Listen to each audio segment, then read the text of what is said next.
Olá, sejam todos muito bem-vindos ao Conversa com o Zé Márcio, nosso encontro semanal com o economista-chefe da Genial Investimentos, José Márcio Camargo. Tudo bem, Zé?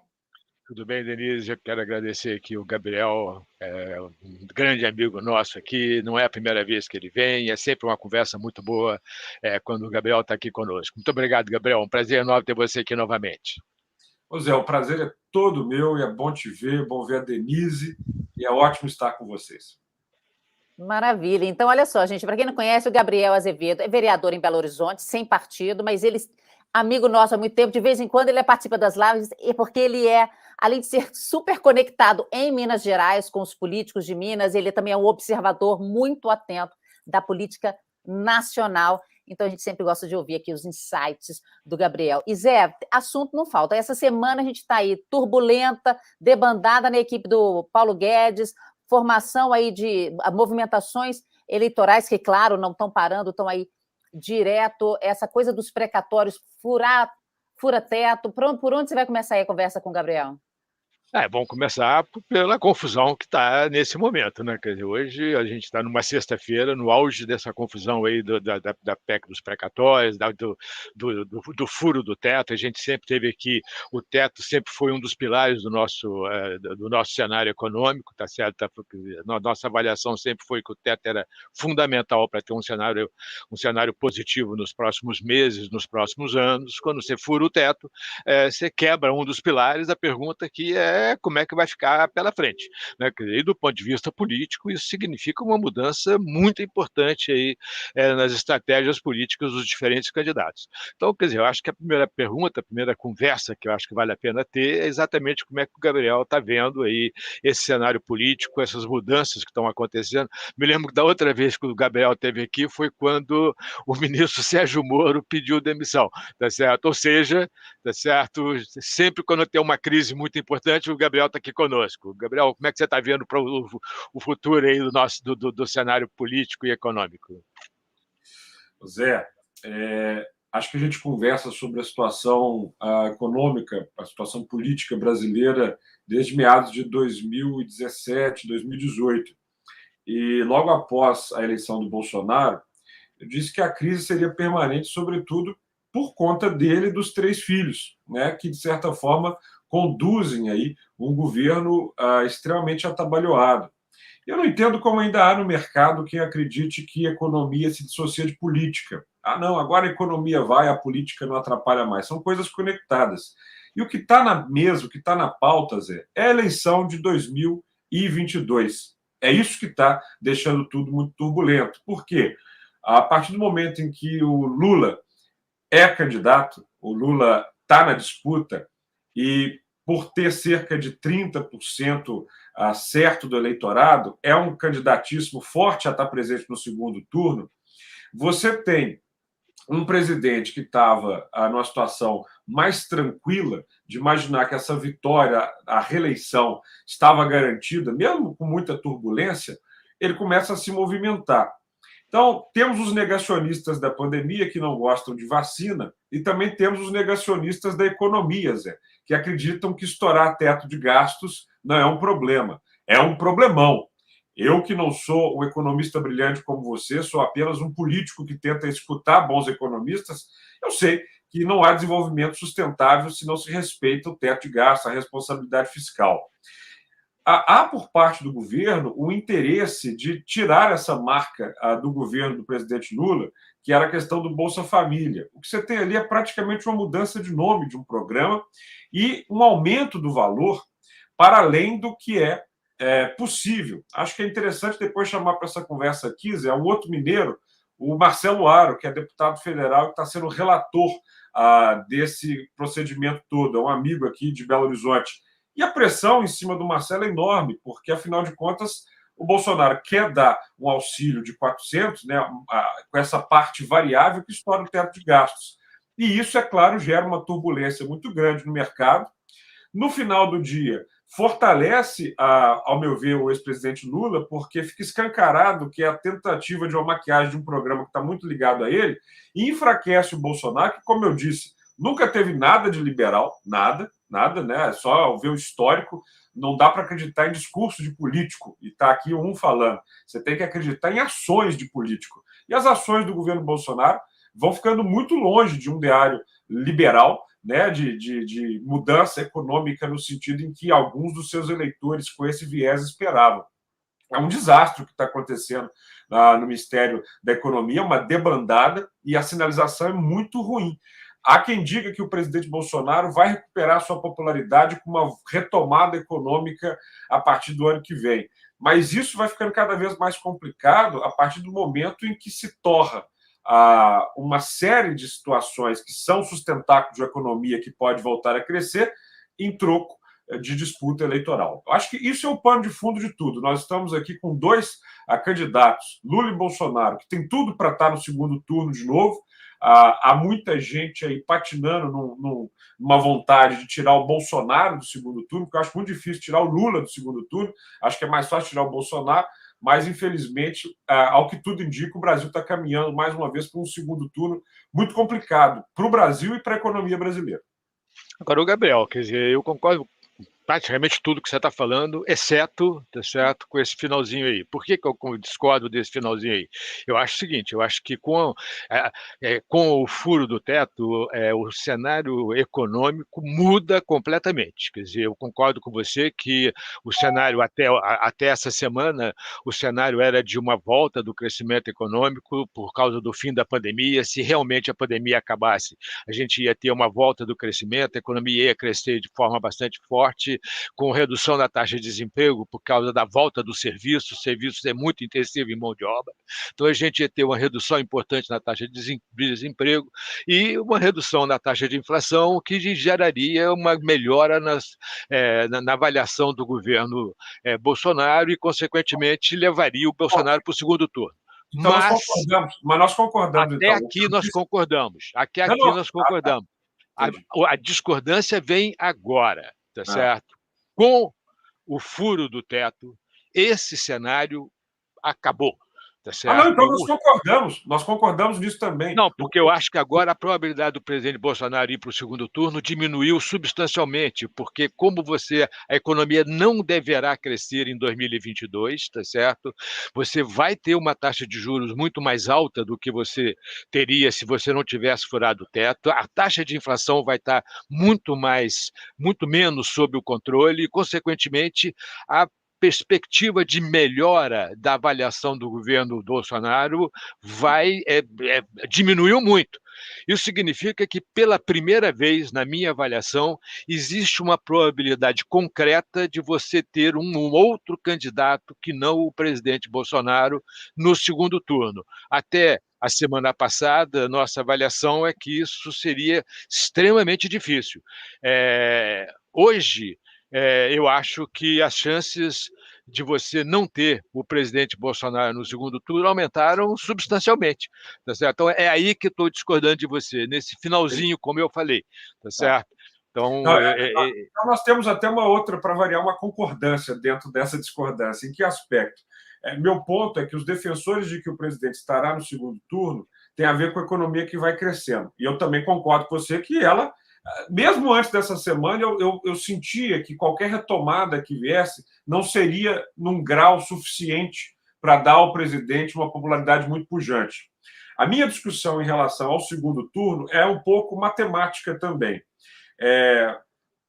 Eu disputei já eleições proporcionais e elas são diferentes das majoritárias que têm segundo turno.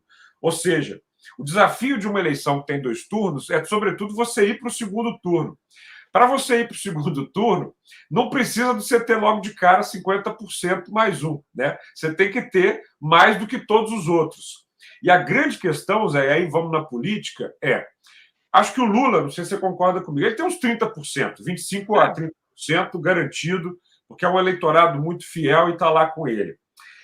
A despeito da tragédia econômica e de tudo que está acontecendo no Brasil, você também tem um eleitorado muito sólido bolsonarista, que não está exatamente conectado com a realidade, né? Esse aqui é meu ponto. Você tem ali um tipo de eleitor muito fiel ao Bolsonaro, parecido com o eleitor muito fiel ao Lula, que talvez dê ao presidente, não sei se você concorda comigo, 15% a 20%.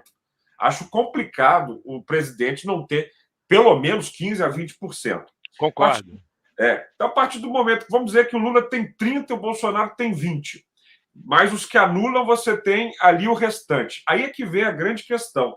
Esse restante vai conseguir se materializar num candidato só? Porque se esse restante se divide em alguns candidatos, vamos citar algumas pessoas aqui. Moro.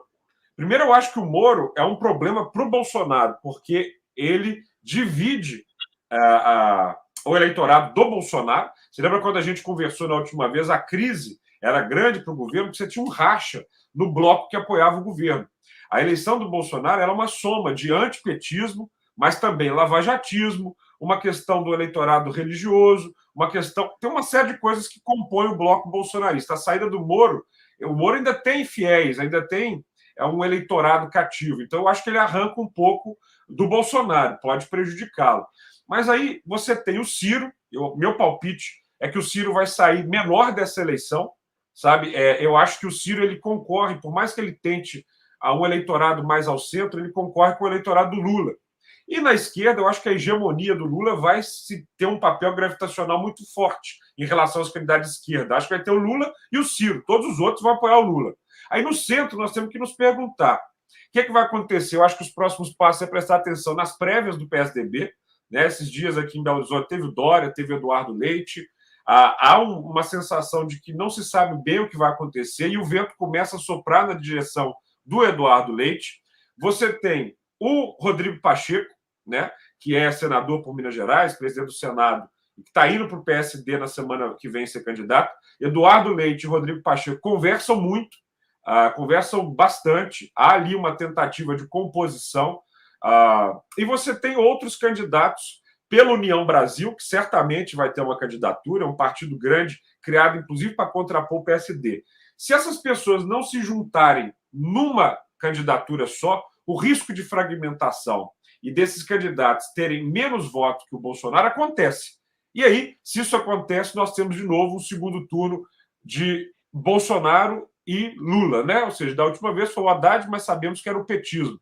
E vai ser uma eleição de radicalismo contrário. Vai ser um voto muito... Olha, eu voto nesse porque quero derrotar o outro, eu voto nesse porque quero derrotar o outro. E aí nós vamos ter, como você sabe, um cenário catastrófico. Se tiver um pouco de juízo nos políticos que querem um pouco de bom senso no Brasil, eu acho que o centro deveria tentar se afinar. Mas aí já é a opinião de quem quer uma posição. A análise política que a gente está fazendo aqui é só para dar ao nosso ouvinte essa situação de risco. Não, concordo, acho que concordo inteiramente com a sua análise. Agora, deixa numa dessas conversas que eu faço toda semana aqui, eu convidei algum tempo atrás o governador Paulo Hartung. E eu gosto muito dele, é uma pessoa super sensata, muito interessante e tal. E ele tem uma visão que eu acho que eu concordo e que eu vou explicitar aqui e depois fazer a pergunta.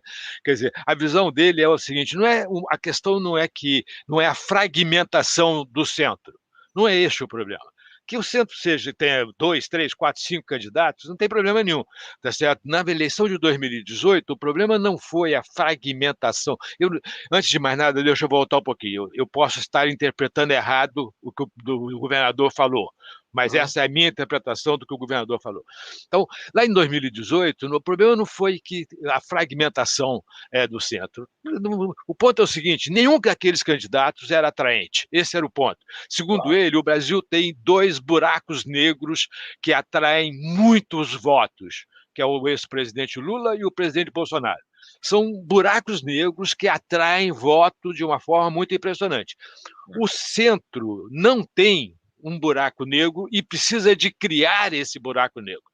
Então, o ponto não é se você pode ter 3, 4, 5 candidatos, desde que tenha um candidato que realmente atraia os eleitores, tá certo? E em 2018 isso não aconteceu. Não é um problema que tem muitos candidatos, o problema é que não tem um candidato que realmente seja um buraco negro, que seja capaz de competir com o ex-presidente Lula ou com o presidente Bolsonaro. A pergunta que eu quero fazer para você, então, é o seguinte: você vê algum desses candidatos que estão sendo falados aí até esse momento, você vê como só para dar um nome específico, né? Quer dizer, o Rodrigo Pacheco, o Moro, tá certo? Mandetta, né? Você vê como alguns desses, que o Dória, Eduardo Leite, você vê algum desses candidatos como sendo capaz de se transformar ao longo da campanha nesse buraco negro que vai atrair os votos dos nem Lula, nem Bolsonaro? Olha, eu vou citar para você e concordo um pouco com a sua análise, sim. Eu acho que você pode até ter alguns candidatos, desde que algum, vou mudar a analogia galáctica, ao invés de buraco negro, centro gravitacional. Né? É bom. Tem que ter uma aglutinação gravitacional para que os outros corpos se juntem ali. Então, você está correto, tem um corpo gravitacional aqui que é o Lula, tem um corpo gravitacional aqui que é o Bolsonaro. E eles atraem, né, as pessoas. Tipo, o Lula vai engolir o Ciro. Se o Dória vencer a eleição do PSDB, o PSDB está lascado, porque o Dória tem um papel com o Bolsonaro como o Ciro tem com o Lula. Né? Ele é engolido pelo Bolsonaro porque é muito difícil para o Dória se explicar na eleição. Ele defendeu muito o Bolsonaro, ele por muito tempo foi o Bolsodória, ele é muito antipatizado no Brasil inteiro, a despeito de ser alguém que teve um mérito na questão da vacina, já era para a popularidade dele estar explodindo. E, assim, é quase como se fosse o Fernando Henrique da época do Plano Real com pouca popularidade.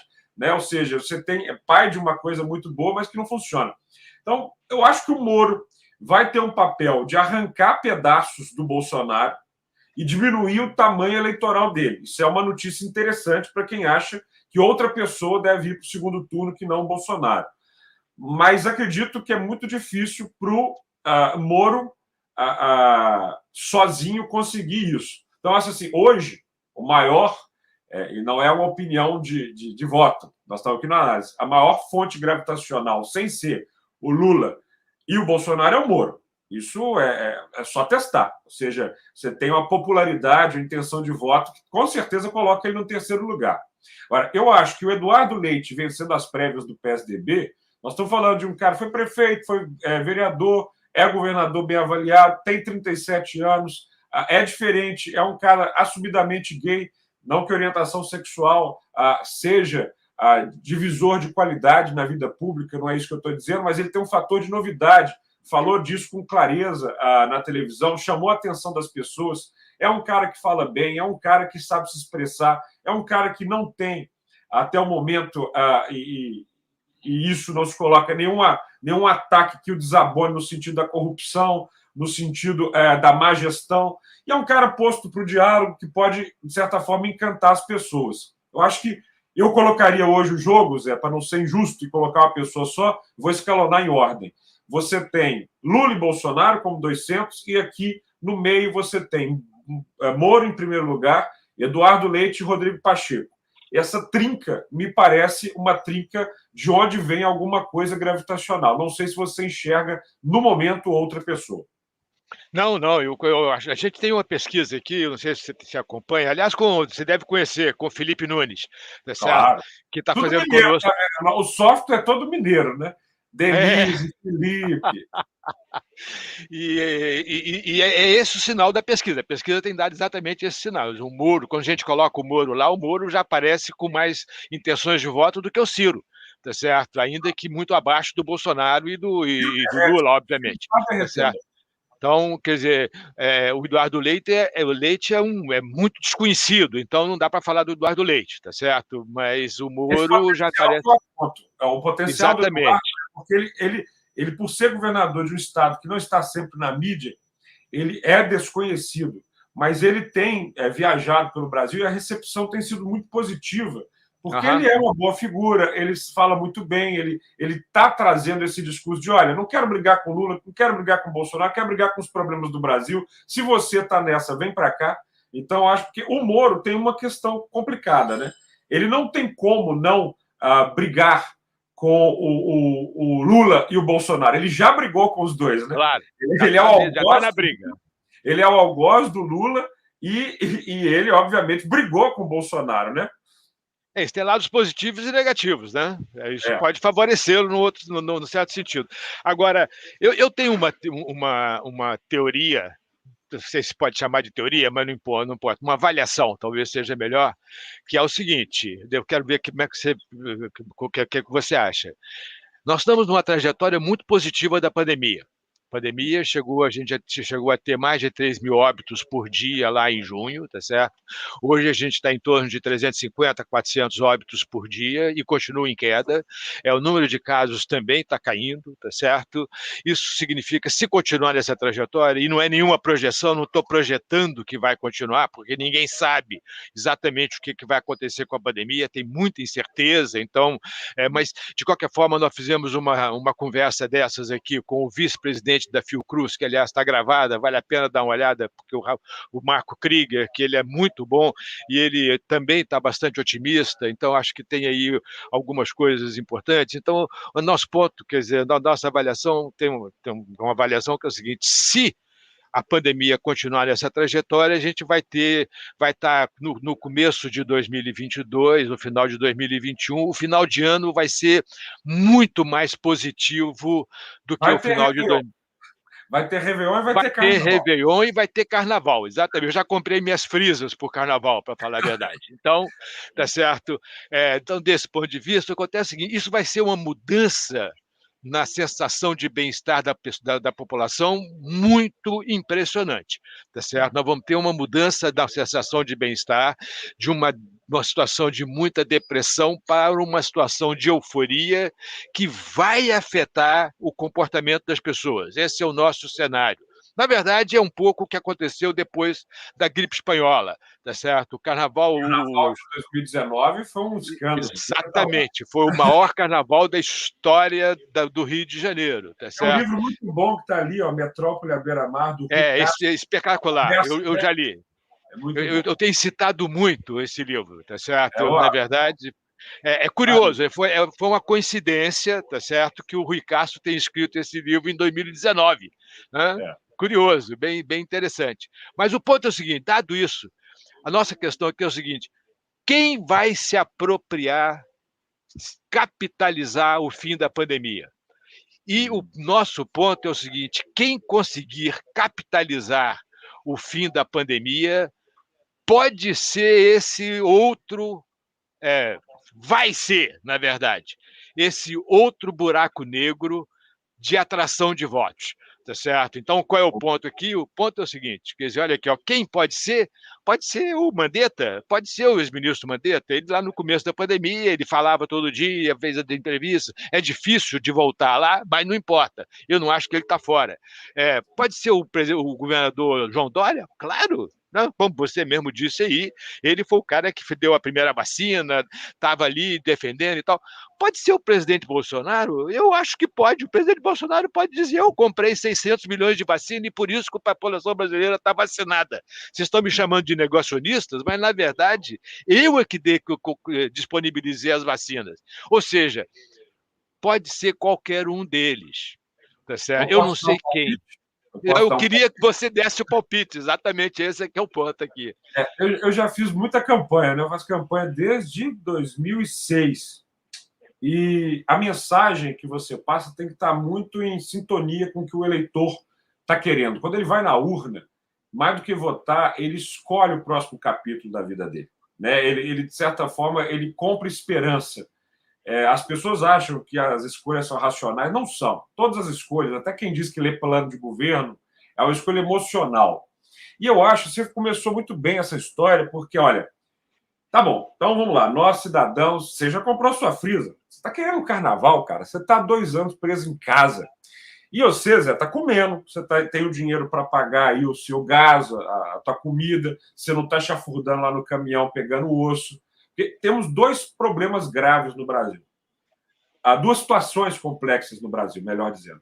As pessoas querem sair, porque elas querem voltar a uma vida normalizada. Tem essa de querer ficar em casa, ninguém aguenta mais live, entendeu? Claro, ninguém aguenta. As pessoas querem sair, beber. A vida, inclusive, já está voltando bem ao normal. Né? Belo Horizonte, que foi uma das cidades que foi mais fechado o tempo inteiro, já está voltando muito à normalidade. As pessoas sentem que já está quase tudo igual era antes. Não, então, não tem. No Rio de Janeiro não tem bar e restaurante sem fila. Não tem. Não existe mais. Acabou. Eu frequento a cidade, geralmente, e sei, como bom mineiro que amo o Rio, que ali as coisas já voltaram ao normal, praticamente. E aí tem duas coisas. A sensação de querer voltar ao normal, mas um bolso um pouco vazio, sabe, Zé? Porque as pessoas perderam grana, perderam poder aquisitivo, passaram por dificuldades nessa pandemia. Então, é mais ou menos o adolescente que quer ir para a balada, mas está sem mesada. E aí é a hora de entender quem é que vai conseguir compreender esse desejo do Brasil. Porque tem um quê de busca de felicidade. Felicidade. Não, é só isso. Sim, mas é porque em 2018 não era isso. Em 2018, o que as pessoas queriam era acabar com o PT. Essa foi a força motriz que venceu a eleição. Porque acreditaram a esse PT, o movimento antipetista, uma pior econômica, a questão da corrupção e tal. Então, assim, Bolsonaro foi escolhido em 2018, eu pelo menos assim entendo, muito mais por ser um botão onde você destruía a questão do PT do que para construir alguma coisa. Acho que ninguém votou muito nele na esperança que ele ia fazer algo. Combater a corrupção, combater a criminalidade, combater o PT é alguém do contra, não alguém a favor de algo. Eu acho que, por exemplo, o Lula vai vir com um discurso fortíssimo de no meu tempo vocês eram felizes, né? O Lula vai buscar no passado uma espécie de proposta para o futuro. Vocês lembram que no meu tempo, pobre andava de avião, tinha churrasquinho, todo mundo viajava feliz, o dólar era barato, empregada ia para a Disney sim, papapá. Ele vai vender isso. Se o Bolsonaro ficar muito grudado na coisa, esse povo corrupto vai voltar para roubar, ele vai falar para os seus, mas as pessoas, meu cara, na hora que estão com fome, na hora que estão com vontade de divertir, a preocupação com a corrupção, ela cai.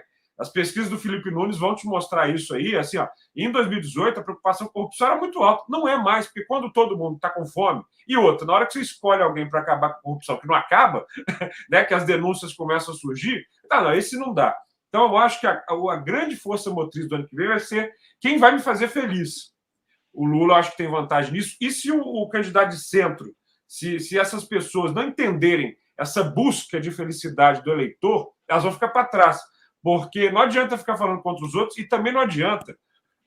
Zé, candidato tem que tocar coração.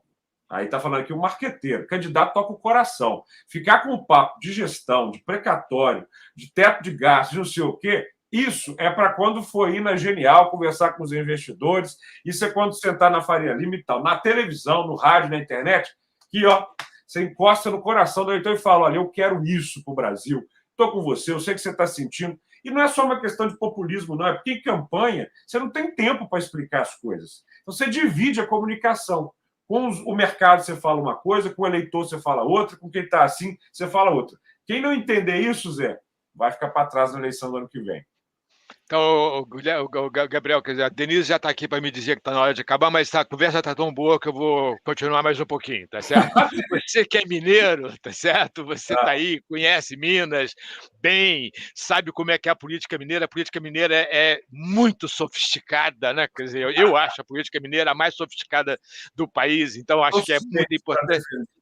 Bom, então, a gente tem um possível candidato mineiro, tá certo? Que é o senador Rodrigo Pacheco, tá certo? Como é que você está vendo essa candidatura? Você acha que ela tem potencial para crescer? Ela pode ser essa candidatura que vai atrair os votos aí que estão...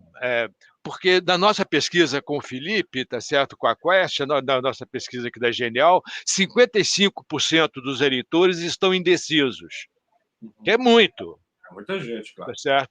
Muita gente. Agora, é verdade que 25% vai para o Bolsonaro, 30% vai para o Lula e o resto está indeciso, tá certo? Então, tem que ter um cara para captar esses 55%. Você acha que o senador Rodrigo Pacheco tem uma probabilidade grande de conseguir? Vamos no histórico dele. Ele é eleito deputado federal em 2014, num modelo de eleição meio padrão para Minas Gerais. Um acordo com alguns prefeitos, bases locais regionais. Era até então alguém que não estava na política, tem um histórico de advogado muito brilhante, tem um sucesso no escritório de advocacia dele. E aí, em 2016, é importante lembrar isso e analisar isso para quem quiser entender o Pacheco, ele é candidato a prefeito de Belo Horizonte. E ele fica num terceiro lugar.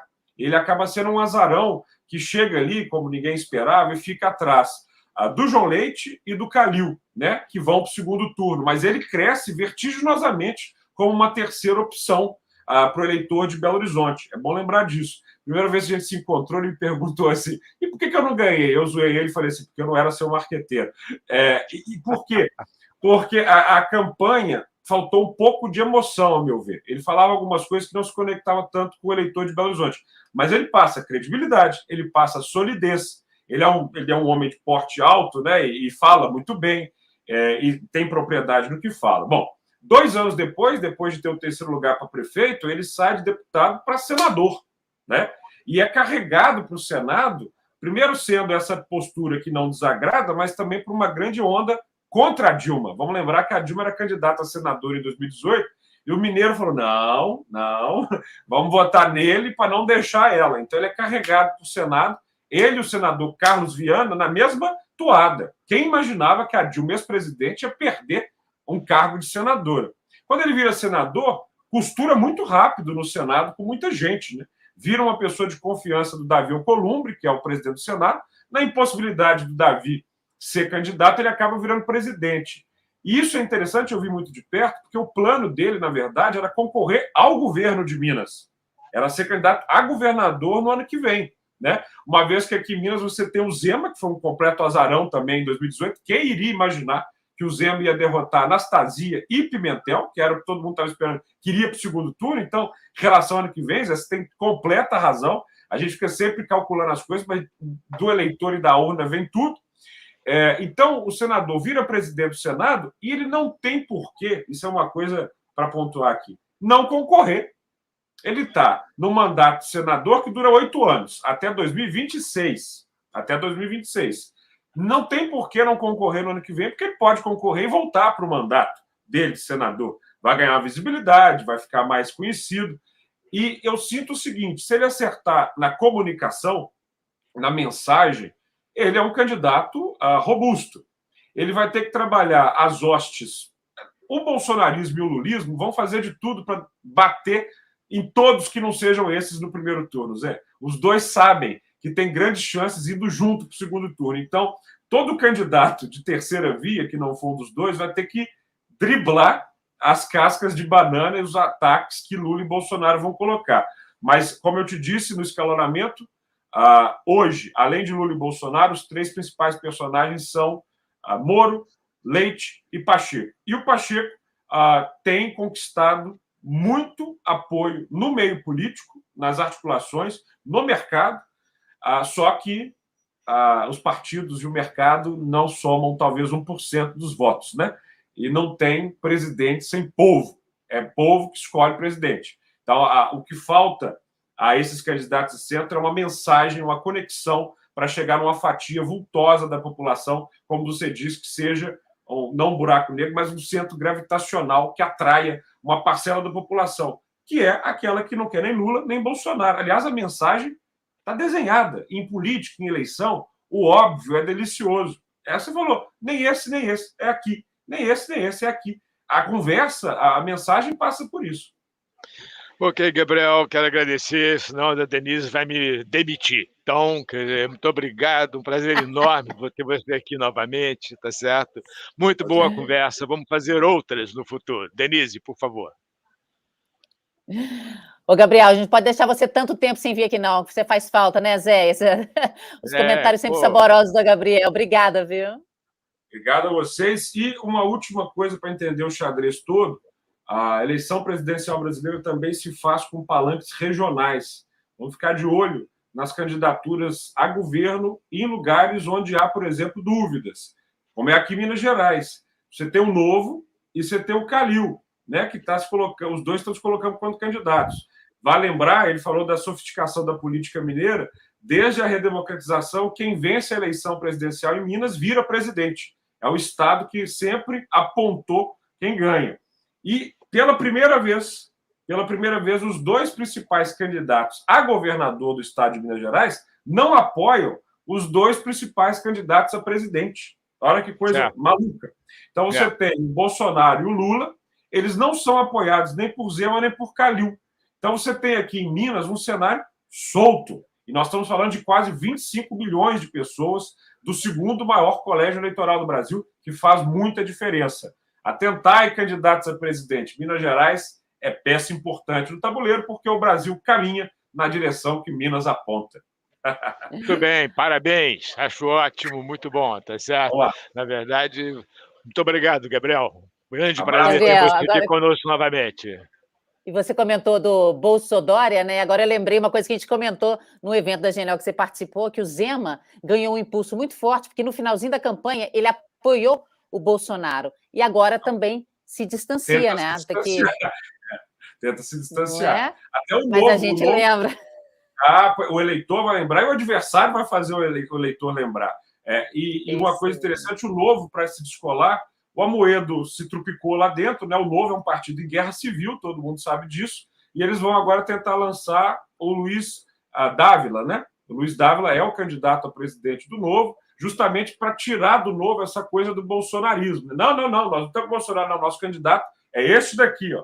Esse é um papel importante que ele vai cumprir. Para o Zema, que é de fato o único governador do Novo, isso é crucial. Para algumas candidaturas do Novo a deputado, o que seja, que não querem estar com o Bolsonaro, também isso é crucial.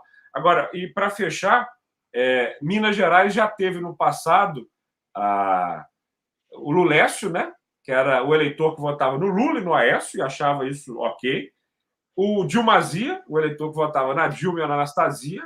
E agora está todo mundo já falando do Zemula, né? O eleitor Zemula é aquele que vota no Zema e no Lula.